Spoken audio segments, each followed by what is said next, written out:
কুলদীপ ডেকা আৰু আপুনি চাই আছে স্মাৰ্ট ৱে গুৱাহাটী তো চাউতে আমাৰ দিন পাৰ্টিকুলাৰলি আহি পালেহি আৰু চৰকাৰৰ ফালৰ পৰা দিন নিৰ্ধাৰণ কৰিছে 28 আগষ্ট 2022 গ্ৰেড 3 এক্সামছৰ কাৰণে আপুনি জানি থাকে যে আসাম ডাইৰেক্ট ৰিক্ৰুটমেন্ট বুলি আপোনাৰ এটা ভ্যাকেন্সি ওলাইছিল আজি পৰা 1.5-2 মাহ আগতে আৰু সেইটো ভ্যাকেন্সি ফালৰ পৰা আপুনি গ্ৰেড 3 আৰু গ্ৰেড 4 কাৰণে তেওঁলোকে নিৰ্ধাৰণ কৰিছিল কিছুমান সিট টোটাল 26000 ভ্যাকেন্সি আছিল বাট তাৰ পৰা আধা এপ্ৰক্সিমেটলি সিট গ্ৰেড 3 কাৰণে আছিল আৰু এইটোৱে মোৰ প্ৰাইম ফোকাস আছিল গ্ৰেড 3 কাৰণে আৰম্ভণি পৰাই যে গ্ৰেড 3 টোটাল এক্সামছত কেনেকুৱা ধৰণৰ বস্তু আহিব আৰু মই আগতেও বহুত আগতে কৈছো যে গ্ৰেড 3 এক্সামছত সেইবোৰ বস্তু আহিব যিবোৰ বস্তু মই এনেই জাস্ট এটা নৰ্মেল প্ৰেডিকশন কৰিছিলো বাট ইয়াতে ফাইনালি চৰকাৰে আপোনাৰ ডিসাইড কৰিছে যে গ্ৰেড 3 কি বস্তু আহিব আৰু টোটাল নাম্বাৰ অফ কোৱেশ্চনছ যদি দেখিছে আপুনি গ্ৰেড 3 এক্সামছৰ কাৰণে চৰকাৰৰ ফালৰ পৰা নিৰ্ধাৰণ কৰা সিলেবাছত আপুনি টোটাল নাম্বাৰ অফ কোৱেশ্চনছ 100টা কোৱেশ্চন দেখিব ইয়াতে তাৰ লগতে মন ৰাখিব যে পাৰ কোৱেশ্চন 1.75 সাধাৰণতে আমি যেতিয়া আসাম গভৰ্ণমেণ্ট এক্সামছ বা যিকোনো এক্সামছ দিও তাতে আপোনাৰ কোৱেশ্চনৰ নাম্বাৰ আপোনাৰ হয়তো 1 নম্বৰ বা 2 নম্বৰ থাকে আপোনাৰ বাট ইয়াতে আপুনি দেখিছে 1.75 মাৰ্কছৰ আপোনাৰ পাৰ কোৱেশ্চনৰ নম্বৰ থাকিব হেতুৰ কাৰণে 175 মাৰ্কছ হৈছে আপোনাৰ গ্ৰেড 3 এক্সামছৰ কাৰণে ওকে আৰু 100টা কোৱেশ্চন এটা কোৱেশ্চন 1.75 তো টোটাল নাম্বাৰ অফ কোৱেশ্চনছৰ বিহাফত আপোনাৰ নাম্বাৰ কিমান পাব 1.75 ইনটু 100 দ্যাট ইজ 175 লগতে মন ৰাখিব ইয়াতে আপোনাৰ কোনো ধৰণৰ নেগেটিভ মাৰ্কিং নাথাকিব ওকে যদি আপুনি কিবা ভুলু কৰি পিনে তেনেহলে আপোনাৰ নেগেটিভ মাৰ্কিং নকৰজেন আৰু টাৰ্গেট কৰিব যে আপুনি গুটেকিটা কোৱেশ্চনছ সঠিকভাৱে কৰিব পাৰে আজিকালি ৰিসেন্ট ট্ৰেন্ডত দেখি থাকে যে আজিকালি জাস্ট 70% 60% নাম্বাৰ লৈ পিনে আহিলে আপুনি এক্সপেক্ট নকৰিব চাকৰিৰ কাৰণে আপোনাৰ টাৰ্গেট সদায় 80 ৰ পৰা 90% মোষ্ট প্ৰবলি 90% ওপৰত হ'ব লাগে যদি আপুনি চাকৰিটো একদম পাম বুলি এক্সাম হলৰ পৰা উলাই পিনে যদি ক'ব পাৰে ওকে তাৰে পিছত এক্সামৰ ডিউৰেশ্যন আপোনাৰ 120 মিনিটছৰ আপোনাৰ এক্সামৰ ডিউৰেশ্যন থাকিব এই পাৰ্টিকুলাৰ ডিপাৰ্টমেণ্টত আপুনি জানে চাগে যে এটা গ্ৰেড 3 ফৰ্ম ফিলআপৰ চলি আছিল তেতিয়া টাইমত হাই সেকেন্ডাৰী পাছ বিলাক আপোনাৰ গ্ৰেড 3 এপ্লাই কৰিব পাৰিছিল আৰু লগতে গ্ৰেজুৱেট বিলাক যিবিলাক কম্পিউটাৰৰ লগত আপোনাৰ এটাচমেন্ট দিব পাৰে তেওঁলোকো আপোনাৰ গ্ৰেড 3 এপ্লাই কৰি আছিল তো ইয়াতে কিনে গ্ৰেড 3 দুটা টাইপৰ এক্সাম আছে আপোনাৰ এটা গ্ৰেড 3 হেইবোৰৰ কাৰণে যিবোৰ লৰছলি আপোনাৰ হাই সেকেন্ডাৰী পাছ হৈছে আৰু এটা গ্ৰেড 3 হেইবোৰৰ কাৰণে যিবিলাক গ্ৰেজুৱেট আৰু এলং উইথ গ্ৰেজুৱেট তেওঁলোকৰ কম্পিউটাৰ সাৰ্টিফিকেটো আছে হাই সেকেন্ডাৰী পাছ লৰাছলি কাৰণে গ্ৰেজুৱেটৰ হে এক্সামটো গ্ৰেড 3 এক্সামটো আপোনাৰ ৰাতিপুৱা 10টা বজাৰ পৰা দুপৰীয়া 12টা বজালৈকে আপোনাৰ এক্সামটো থাকিব আৰু সিমিলাৰলি আপোনাৰ যিবিলাক গ্ৰেজুৱেট লেভেলৰ লৰাছলি আছিল কম্পিউটাৰ সাৰ্টিফিকেট দিয়া লৰাছলি আছিল সিহঁতৰ কাৰণে আপোনাৰ দুপৰীয়া 2টা বজাৰ পৰা আবেলি 4টা বজালৈকে আপোনাৰ এক্সাম থাকিব যদি কোনোবাই দুটাই এপ্লাই কৰিছে তেনেহলে আপুনি মাজতে এটা 2 ঘণ্টা গ্যাপ পাব 2 ঘণ্টা গ্যাপ পাই পিনে আপুনি এইটো এক্সাম ৰাতিপুৱাৰ ভাগত দি পিনে এইটো এক্সাম আপুনি দুপৰীয়াৰ ভাগত দিব লগা হ'ব পাৰে এইখিনি সাকে সকলে ঘৰে ঘৰে জানিব লাগে বাট মোৰ প্ৰাইম অবজেক্টিভ এইটো হয় আজিৰ কাৰণে যে আমি এইখিনি বস্তু কি পঢ়িম তাৰ মানে সৰকাৰে দিয়া সিলেবাসৰ মতে আপোনাৰ তেওঁলোকে দিছে যে হাই সেকেন্ডাৰী পাছ লৰাছলিৰ কাৰণে আপোনাৰ সিলেবাসত এইখিনি বস্তু পঢ়িব আৰু গ্ৰেজুৱেট পাছ লৰাছলিৰ কাৰণে আপোনাৰ সিলেবাসত এইখিনি পাৰ্ট পঢ়িব ওকে লগতে মই টপিক বাৰু পঢ়ি দিছো সোশ্যাল সায়েন্স বা সোশ্যাল স্টাডিজ যেহেতু আমি জানো যে সোশ্যাল সায়েন্স বুলি ক'লে প্ৰাইমাৰীলি আমাৰ তাত কি টপিক পঢ়ে যে স্যাৰ হিষ্ট্ৰি পঢ়িব পলিটি পঢ়িব জিওগ্ৰাফি পঢ়িব কালচাৰ পঢ়িব আৰু লগতে আপোনাৰ তাত ইকনমিৰ পাৰ্টখিনিও পঢ়িব আৰু লগতে বায়োডাইভাৰ্সিটি যদি ক্লাস 9 10 ৰ টাইমত আমি দেখিছিল চাগে সোশ্যাল সায়েন্সত কি আছিল আপোনাৰ হিষ্ট্ৰি পলিটি জিওগ্ৰাফি কালচাৰ বায়োডাইভাৰ্সিটি এইবিলাক পাৰ্ট আপুনি সোশ্যাল সায়েন্স বা সোশ্যাল স্টাডিজৰ ভিতৰত পাব আপুনি তাৰ জেনাৰেল নলেজ জেনাৰেল কি বস্তু হল পিছত চাই লম আমি দেন ক্লাস 10 ৰ লেভেলৰ আপোনাৰ ম্যাথছ বুলি কৈছে দুইফালে যদি আপুনি ম্যাথছ প্ৰেক্টিস কৰি আছে ঘৰত তেনেহলে আপোনাৰ কাৰণে ক্লাস 10 ৰ ষ্টেণ্ডাৰ্ডত আপোনাৰ ম্যাথছ পঢ়িব আইদাৰ গ্ৰেজুৱেট লেভেলৰ কাৰণে বা আপোনাৰ এই ফালৰ কাৰণে মেন্টাল এবিলিটি আৰু লজিক্যাল ৰিজনিং দুটাই আপোনাৰ সেম বস্তু হয় একচুয়ালি মেন্টাল এবিলিটি বুলি ক'লো আপুনি যে এইবিলাক যেটো আপোনাৰ ৰিজনিংৰ পাৰ্টটো থাকে সেইখিনি পাৰ্টে আপোনাৰ লজিক্যাল ৰিজনিং বুলিও কোৱা যায় তো দুয়োটাই আপুনি প্ৰাইমাৰীলি সেম টাইপ অফ থিংতে পায় সিমিলাৰলি এইফালে আপুনি গম পাইছে ক্লাস 10 ৰ ম্যাথছটো এইফালেও লাগে এইফালে আপোনাৰ এপ্টিটিউডো লাগিব তো যিবিলাক ল'ৰা গ্ৰেজুৱেট হয় তো সিহঁতে আপোনাৰ ম্যাথছটো পঢ়িব লগতে আপোনাৰ এপ্টিটিউডো পঢ়িব লাগিব আৰু হেতু কি হয় অলপ পিছত মই গোটেইখিনি বস্তু থুলমুলকে বুজাই দি আছো লজিক্যাল ৰিজনিং ইফালো আছে এইফালো লজিক্যাল ৰিজনিং পাব আপুনি ইংলিশ এইফালো আছে ইংলিশ এইফালো আছে লগতে গ্ৰেজুৱেট বিলাকৰ লগত আছে ইংলিশ লগত ৰিডিং কম্প্ৰিহেনশন যদি আপুনি কেতিয়াবা এপিএসসি এক্সাম দিছে এপিএসসি আপুনি দেখিছে পেপাৰ 2 খনত আপোনাৰ ৰিডিং কম্প্ৰিহেনশনৰ পাৰ্ট থাকে আপোনাৰ ইংলিশৰ ফালৰ পৰা ওকে তো ইংলিশৰ আপোনাৰ মেইন ইংলিশ নাথাকে আপোনাৰ এপিএসসি বাট তেওঁলোকে ৰিডিং কম্প্ৰিহেনশন উঠে আপোনাৰ 50% মাৰ্কস তাৰ পৰা আচ্ছা যদি সকলোবোৰ এক্সাম ভাল হৈ যায় তেনেহলে আপোনাৰ হেতু হিচাপতে তেওঁলোকে পাস কৰা লৰাছলি দুই ভাগ মাতিব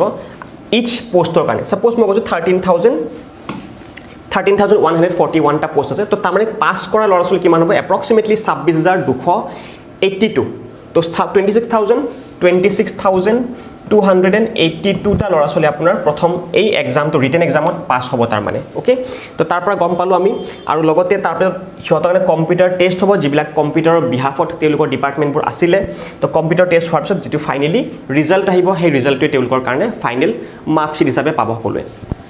আচ্ছা তো আশা কৰিছোঁ গোটেইখিনি বস্তু বুজি পাইছা তোমালোকে লগতে এইফালে গ্ৰেজুৱেটৰ কাৰণে এইফালে আৰু এইফালে এইটো পাৰ্ট ছেম এইফালে এইটো পাৰ্ট ছেম এইফালে আৰু এইটো পাৰ্ট ছেম মেণ্টেল এবিলিটি বুলি কোৱাৰ লগে এইফালে আপোনাৰ কোৱান্টিফিকেটিভ মেণ্টেল এবিলিটি বেছিকেলি মই ক'লোঁ অলৰেডি তোমাক যে ছেম ৰিজনিঙৰ বস্তুৱে হয় আপোনাৰ ইংলিছ বুলি ক'লে এইফালেও ইংলিছ লাগিব বাট ইংলিছৰ বিহাফতো আপুনি ৰিডিং কম্প্ৰিহেনশ্যন পাৰ্টটো লাগিব যিটো APSCৰ আপোনাক সোধে সেনেকুৱা ধৰণৰ বস্তু আপুনি ইয়াতেও চাব লাগিব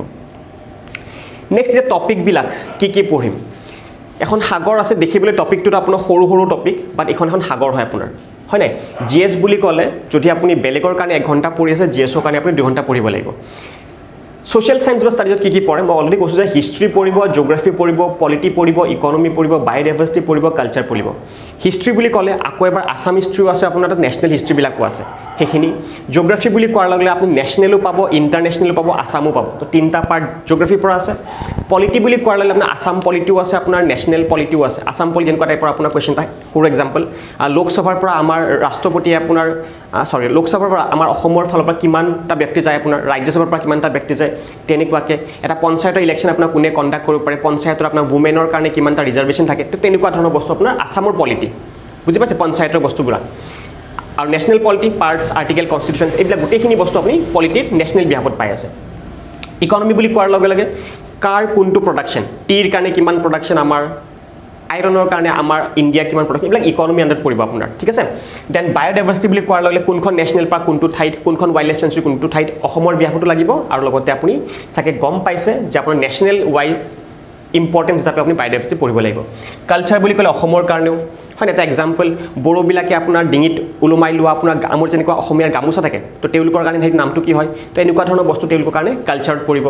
চিমিলাৰলি আপোনাৰ নেশ্যনেল ৱাইডতো আপুনি গম পাইছে চাগে কালচাৰ এটা ইম্পৰ্টেণ্ট ফিগাৰ হয় আপোনাৰ তো কালচাৰ নেশ্যনেল ফালৰ পৰা আছে তো দেখিবলৈ এইখিনি বস্তু আপোনাৰ হয়তো এটা লাগিব পাৰে বাট ইয়াত ডাবল চাব ডিভিজনছ সোমাই পিনি থাকিব আপোনাৰ তাত জেনেৰেল নলেজ প্ৰাইমাৰী কাক বুজায় এৱাৰ্ডছ আৰু অনাৰ্ছ যিবিলাক আমি কাৰেণ্ট এফেয়াৰ্ছত পাই থাকোঁ সেইবিলাক বস্তু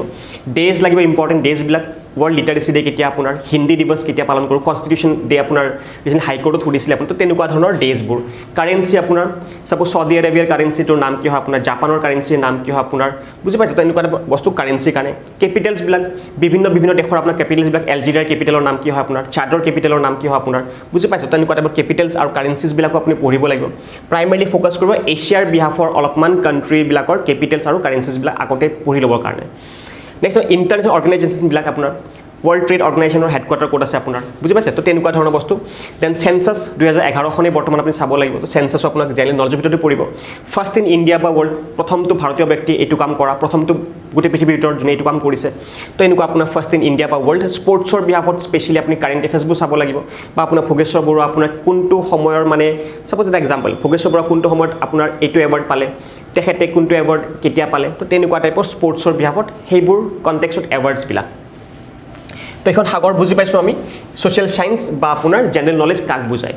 দেন চিমিলাৰলি এইখন হয় এখন আপোনাৰ দ্বিতীয়টো সাগৰ এতিয়া কনফিউজন হয় যে ছাৰ মেথছ কি বস্তু ৰিজনিং কি বস্তু মেথছ বুলি কৈছে আপোনাৰ ক'ত ক্লাছ 10 লেভেলৰ ষ্টেণ্ডাৰ্ডত মেথছ আৰু এইটো আপোনাৰ গ্ৰেজুৱেটবিলাকৰ কাৰণে এপ্টিটিউড কৈছে আৰু যিবিলাক গ্ৰেজুৱেট আছিলে আমি জানো অলৰেডি যে তেওঁলোকে দুটা পঢ়িব লাগিব তেওঁলোকে আপোনাৰ এই দুটা পঢ়িব লাগিব গ্ৰেজুৱেটে আপোনাৰ মেথছো পঢ়িব লাগিব এপ্টিটিউডো পঢ়িব লাগিব বাট HS পাছবিলাকে অকল আপোনাৰ মেথছ পঢ়িব লাগিব তো তাৰ কাৰণে এইটো পাৰ্ট আকৌ তো মেথছ বুলি ক'লে এইখিনি পাৰ্ট HS পাছবিলাকে আপোনাৰ এইখিনি পঢ়িব লাগিব গ্ৰেজুৱেটৰ কাৰণে যোনবিলাকে ফিল আপ কৰিছিলে আপোনাৰ এইখিনি প্লাছ এইখিনি দুটাই পঢ়িব লাগিব গ্ৰেজুৱেটৰ কাৰণে তো লিখা আছে যে বোথ মেথছ আৰু এপ্টিটিউড তো মেথছৰ কাৰণে এইটো চিলেবাছ সুধিছে আপোনাৰ ক্লাছ 10 লেভেলৰ বুলি এইটো আপুনি ক্লাছ 10 লেভেলৰ আপোনাৰ ক্লাছ 10ৰ যিখন আপোনাৰ চিলেবাছখন আছিলে মেথছৰ বিহাফত এইখিনি টপিক আছিলে number system algebra polynomials linear equations quadratic equations arithmetic progression geometric progression harmonic progression coordinate geometry then geometry coordinate geometry বেলেগ বস্তু হয় geometry আপোনাৰ বেলেগ বস্তু হয় trigonometry cos sin হেবিলাকৰ কাহিনী আপোনাৰ দেন আপোনাৰ height and distance হেইটোৰ এপ্লিকেশনছ আপুনি ইউজ কৰিব height and distance অফ বিহাফত কেনেকৈ আপুনি জানে আপুনি mensuration বুলি ক'লে আকৌ আপোনাৰ দুটা টাইপৰ mensuration এটা 2D আছে এটা আপোনাৰ 3D আছে 2D ৰ কাৰণে আপোনাৰ 6টা ফিগাৰ আছে 3D ৰ কাৰণে 6টা ফিগাৰ আছে সকলো বিলাকৰ বেসিকবোৰ জানিব লাগিব কাৰণ ক্লাছ 10 লেভেলত যেটো দিছে আপোনাৰ ওকে জানিব সব লাগিব কিন্তু আপুনি বেসিক হিচাপে জানিব লাগিব ষ্টেটিষ্টিক্স বুলি ক'লে কেনেকৈ মিন ওলায়, কেনেকৈ মোড ওলায়, কেনেকৈ মিডিয়ান ওলায়, সেইবিলাক ষ্টেটিষ্টিক্সত পৰে আপোনাৰ ক্লাছ 10ত। দেন আপোনাৰ দেখা পাইছে ইয়াতে মেনচুৰেশ্যন অলৰেডি ক'লো চাগে। দেন প্ৰবেবিলিটি, অ'কে, প্ৰবেবিলিটিও মই ধুনীয়াকৈ বুজাই থৈ দি আছোঁ। অলমষ্ট গোটেইখিনি বস্তু মই বুজাই থৈ দিয়া আছে, বাট মোৰ কণ্ডিশ্যন এইটো হয় যে আপুনি অকল সেইখিনিতে এপ্ৰক্সিমেট নাথাকিব। কোনো ইউটিউবৰ ভিডিঅ' ছাফিচিয়েণ্ট নহয় আপোনাৰ, অ'কে। সকলো ইউটিউবৰ ভিডিঅ'বিলাকে আপোনাক জাষ্ট নলেজ দি আছে, বাট আপুনি নলেজটো এপ্লাই কৰিবৰ কাৰণে আপুনি নিজে প্ৰেক্টিছ কৰিব, বা য'তে আপুনি সুবিধা পায় সেইটো ফালৰ পৰা আপুনি নিজে যেতিয়া চেষ্টা কৰিব তেতিয়াহে পাৰিব। বহুত ল'ৰা ছোৱালী ফেইল হোৱাৰ কাৰণ এইটো হয় যে তেওঁলোকে ইউটিউবৰ ভিডিঅ' ছাফিচিয়েণ্ট বুলি ভাবে। ইউটিউবৰ ভিডিঅ' কেতিয়াও ছাফিচিয়েণ্ট নহয়। ইউটিউবৰ ভিডিঅ' সদায় বনোৱা যায় মানুহৰ ভিউজ দিয়াৰ হিচাপতহে, বুজি পাইছে? ইউটিউবৰ ভিডিঅ' কেতিয়া আপোনাৰ নলেজৰ কাৰণে শ্বেয়াৰ টাইপ নহয়। এইটো আপোনাৰ সদায় মনত ৰাখিব, মানুহে নলেজ ছিক কৰিব বিচাৰিব লাগে, কি মই কেনেকৈ নলেজ পাওঁ। নলেজ কেতিয়াও এণ্টাৰটেইনমেণ্ট নহয়, নলেজ সদায় তোমাৰ কষ্টকাৰী কাম হয়। আৰু যদি ইউটিউবত পঢ়ি আপুনি মানে সুবিধা পাইছে বা আপুনি ভাল পাইছে, তেনেহ'লে আপুনি ভাল নলেজ লোৱা নাই তাৰমানে, কাৰণ নলেজ সদায় আপোনাৰ কষ্টকৰ বস্তু হয় আপোনাৰ, অ'কে। তো এইখিনি মই চিলেবাছখিনি কৈ দিছোঁ, তো আপুনি প্ৰেক্টিছ কৰিব কমচে কম। এপ্টিটিউড বুলি ক'লে পাৰ্চেণ্টেজ আছে, ৰেচিঅ' আছে, টাইম এণ্ড ৱৰ্ক আছে, SICI আছে, এভাৰেজ পাব, এজেজৰ কুৱেশ্যনছবোৰ পাব। দেন আপুনি প্ৰফিট এণ্ড লছ পায়, SDT, speed, distance and time, এইবিলাকো মই গোটেই পঢ়াই থৈ দিয়া আছে। Partnership, mixture alligations, pipe systems, LCM, HCF, discount, train and platform question, boat and streams, এই সকলোবোৰ বস্তু আপোনাৰ এপ্টিটিউডত পায়। গোটেইখিনি মই লিখি থৈ দিয়া আছে ইয়াতে এপ্টিটিউডত। তো বেছিক আপুনি ধৰক ইয়াতে কাৰণে বেছিক নহয়, ইয়াতে ধৰক আপুনি ধৰক গ্ৰেজুৱেট লেভেলৰ কাৰণে গৈছে আপুনি, তো এইটোৰ কাৰণে আপুনি ডিপ লেভেল চাবই লাগিব। বাট ইয়াতে আপুনি HS পাছবিলাকে বেছিক লেভেল পঢ়িলেও আপোনাৰ কাম দি দিব। নেক্সট আপোনাৰ জেনেৰেল ইংলিছ বুলি ক'লে, এতিয়া সাধাৰণতে আছাম গভৰ্ণমেণ্টে জেনেৰেল ইংলিছ ক'ত সোধে আপোনাৰ। এতিয়া জেনেৰেল ইংলিছ বুলি ক'লে আপোনাৰ HS পাছবিলাকৰ কাৰণেও লাগিব ইংলিছ, আৰু লগতে আপুনি ইংলিছ আৰু ৰিডিং কম্প্ৰিহেনশ্যন লাগিব বোথৰ কাৰণে। সেইকাৰণে ৰঙাত লিখি থৈ দিয়া এই বস্তুটো আপোনাৰ দুটাৰ কাৰণে হয়, মানে অনলি ফৰ গ্ৰেজুৱেট, অ'কে। গ্ৰেজুৱেটবিলাকে যেন এই ৰঙা পাৰ্টটো পঢ়ে, বাকী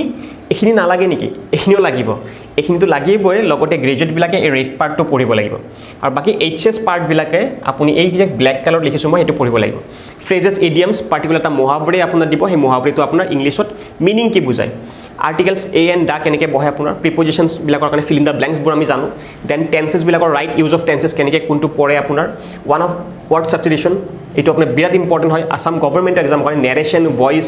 error spotting, synonyms, antonyms, determiners, and one of my favourite topics হয় এইবিলাক গোটেইবিলাক, অ'কে। মই ইংলিছ পঢ়াই বিৰাটেই ভাল পাওঁ। Next is logical reasoning. Logical reasoning কৈছে আপোনাৰ ইয়াতে, ৰিজনিং আপোনাৰ আকৌ দুটা টাইপৰ থাকে। এটা আপোনাৰ লজিকেল ৰিজনিং থাকিব আপোনাৰ তাত, আৰু এটা আপোনাৰ ডায়গ্ৰাম বেছ থাকিব। যেনেকৈ এটা এক্সাম্পল মই দেখাইছোঁ আপোনাৰ, এইটো আপোনাৰ কিবা এটা ডায়গ্ৰাম বনাইছোঁ মই, তো এইটো ৱাটাৰ ইমেজ বনাব দিছে, তো এইটো আপোনাৰ লজিকেল ৰিজনিং নহয়, অ'কে। এইটো আপোনাৰ লজিকেল ৰিজনিং নহয়, লজিকেল ৰিজনিং কোনো ডায়গ্ৰাম নাহে একচুৱেলি। তো ইয়াতে দেখিছে ক্লক কেলেণ্ডাৰৰ কুৱেশ্যনছ দিব, আপুনি নিজে সলিউশ্যন কৰক। কোডিঙৰ কুৱেশ্যন পাব, সলিউশ্যন কৰিব। চিৰিজৰ, ব্লাড ৰিলেশ্যনৰ, ডাইৰেকশ্যনৰ কাৰণে। দেন ভেন ডায়গ্ৰাম আমি জানো, মিচিং কেৰেক্টাৰ পাৰ্টিকুলাৰ এনেকুৱা টাইপ দেখা পাওঁ ন আমি এক্সামবিলাকত, এনেকুৱা টাইপ কিবা এটা নাম্বাৰ, কিবা নাম্বাৰ দিব, এইবিলাকত নাম্বাৰ দি দিব আপোনাৰ, এইবিলাক এইটো দিছে, এইটো আপোনাৰ দিয়া নাই, তো এইটো আপোনাৰ মিচিং কেৰেক্টাৰ, অ'কে। তো মিচিং কেৰেক্টাৰৰ কুৱেশ্যনছ আপুনি তাতে দেখিব। এনালজি, যেনেকৈ আপোনাৰ তাত দিছে যে কেনেকুৱা এটা, তো হোম দিলে আপোনাৰ, ইয়াতে আপোনাৰ কিবা এটা পাৰ্লিয়ামেণ্ট দিলে, দেন এইফালে আপোনাৰ দুটা ছেমিকলন দি পিনে তেতিয়াহ'লে কিবা এটা লিখিব, দেন এইফালে আপোনাৰ কুৱেশ্যন মাৰ্ক দি থৈ দিয়ে, তো এইটো এনেকৈ ওলাব লগা, তো এনালাইজ কৰিব লাগে, তো এনালজি, অ'কে। দেন আপোনাৰ ৰেংকিং অৰ্ডাৰিঙৰ কুৱেশ্যনছ। ৰীতা নামৰ ছোৱালী এটা আপোনাৰ 39টা গ্ৰুপৰ ল'ৰা ছোৱালীৰ মাজত ৰীতা নামৰ ছোৱালী এটা আপোনাৰ 11 নম্বৰত বহি আছে, ৰাইট ছাইডৰ পৰা কিমান নম্বৰত পৰিব ৰীতা, এইটো আপোনাৰ ৰেংকিং অৰ্ডাৰিঙত পৰিলে। দেন চিলক্স, দুটা ষ্টেটমেণ্ট থাকে, দুটা কনক্লুজন থাকে, তো ষ্টেটমেণ্টৰ বিহাফত কনক্লুজনছ কোনটো কাৰেক্ট, তো অনলি ওৱান, বোথ 1 and 2, তো এনেকুৱা টাইপৰ যিবিলাক থাকিব সেইটো চিলক্স। নেক্সট আপুনি দেখিছে এটা ৱেটেজ মাৰ্কছ এলোকেশ্যনছ। এইটো মই নিজে ভাবি লোৱা ৱেটেজ মাৰ্কছ হয়, বাট যেতিয়ালৈকে আপুনি দেখিছেগৈ, যিমানবাৰ মই ভাবিছোঁ আপোনাৰ ইউটিউবত, সেনেকুৱাকৈ আহা আপুনি প্ৰত্যেকবাৰে দেখিছে। ইভেন হাইকোৰ্টত চাওক আপুনি, ATPF-ৰ এক্সামত চাওক, APSC-ৰ টাইমত চাওক আপুনি, যেনেকৈ যোনটো কৈছিলোঁ মই সেই গোটেইখিনি আহিছে আপোনাৰ তাত। তো এইটো আকৌ এবাৰ মই ভাবি থৈ দিয়া বস্তু হয়, এইটো গভৰ্ণমেণ্টে আপোনাৰ ৰিলিজ কৰা নাই কিন্তু। তো যিহেতু আমি জানো এইটো পাৰ্টৰ পৰা ছ'চিয়েল ছায়েন্স বা GK বা কাৰেণ্ট এফেয়াৰ্ছ, এইখিনি পাৰ্টৰ পৰা কিমানমান মাৰ্কছ আহে ছাৰ, ইউজুৱেলি আছাম গভৰ্ণমেণ্টে সকলোতকৈ বেছি ফ'কাছ এইটো পাৰ্ট কৰে। এইবাৰো আপুনি দেখিছে চাগে হাইকোৰ্টৰ এক্সামতে হওক বা বিভিন্ন এক্সামবিলাকত আপুনি 60 মাৰ্কছ বা 50 মাৰ্কছ ভিতৰত আপুনি প্ৰত্যেকবাৰে আপুনি চবচে বেছি GK দেখা পায়। তো এইকাৰণে মই এপ্ৰক্সিমেট ভাবিছোঁ 50% মান মাৰ্কছ যদি হয়, 85 মান মাৰ্কছ হয়তো চাগে হ'ব লাগে। 85 কিয় কৈছোঁ, কাৰণ এটা কুৱেশ্যন 1.75K আছে, তো 85ৰ পৰা 90 মান মাৰ্কছ আপোনাৰ চাগে থাকিব লাগে এই পাৰ্টটোৰ পৰা। Then maths, aptitude, general mental ability বা ৰিজনিং, এইখিনি একেলগে এটা ছেকশ্যনত আহে আপোনাৰ। তো এইটো ছেকশ্যনৰ পৰা 25% মান মাৰ্কছ আহিব লাগে, মানে এপ্ৰক্সিমেটলি 45 পৰা 50 নম্বৰ। তো ডাঙৰ ৱেটেজ ইয়াতেও আছে আপোনাৰ। ইংলিছৰ পৰা চাবলৈ গ'লে ইংলিছৰ পৰা আকৌ আপোনাৰ 45 বা 50 নম্বৰ তো এনেকৈ কৰিলে আপোনাৰ এপ্ৰক্সিমেট 175 মাৰ্কছ আপুনি পাই যাব তো এতিয়া আজি যেতিয়া মই দিনটোত ভিডিঅ'টো বনাই আছোঁ এতিয়া হয় আপোনাৰ 70 ডেজ আজিৰ পৰা আছে 70 দিন আছে আপোনাৰ আজিৰ পৰা তাৰ মানে 1680 ঘণ্টা ওকে 70 দিন আছে আপোনাৰ লগত আৰু 70 দিন মানে হয় আপোনাৰ তাত 1680 ঘণ্টা তো কম নহয় ওকে আৰু নাভাবিব যে এইটো বাৰম্বাৰ এইবাৰ নাপালে নেক্সট বাৰ কৰিম চৰকাৰে ইমান সঘনাই ইমান ভেকেন্সি কেতিয়াও নোলায় যদি আপুনি এই বছৰ ভালকৈ পঢ়া নাই বা এই বছৰ একদম পুৰা যা জিন লগাই পিনে যদি পঢ়া নাই 70টা দিন তেনেহ'লে ইট ইজ নেক্সট ইম্পচিবল যে আপুনি আকৌ চাগে 4-5 বছৰ ভিতৰত ইমান ডাঙৰ ভেকেন্সি দেখিব আকৌ সেই আপোনাৰ পুৰণা নিয়ম 20টা ভেকেন্সি ওলাব 30টা ওলাব 200টা 100টা 50টা এনেকুৱাকৈ ওলাব পাৰে আৰু তাতে দেখিছে চাগে পাবলৈ কিমান কষ্ট ওকে আমাৰ ৰিসেন্টলি ৰিজাল্টটো বিৰাট ভাল হৈছিলে সকলোকে চাগে দেখিছেও চাগে কমিউনিটি বেজত যে এসআই ফালৰ পৰা আমাৰ 17টা ল'ৰা ছোৱালী ক্লিয়াৰ কৰিছিলে তো সেইটোৰ কাৰণে যিবিলাক ল'ৰা ছোৱালী আগন্তত পঢ়িছে বা পঢ়িব সকলোকে best wishes either from my online class বা হয়তো আপোনাৰ মোৰ ইউটিউবৰ ল'ৰা ছোৱালীবিলাকৰ কাৰণে তো ভালদৰে পঢ়িবা বুলি আশা কৰিছোঁ আৰু best of luck to everyone for this 28 August Так дайте пацанам посчитать потери Суммы нули погибают на сцене Снова один прогуляюсь без тени Заливаю лик, поцелуй на шею Эй, эй, как там, правда на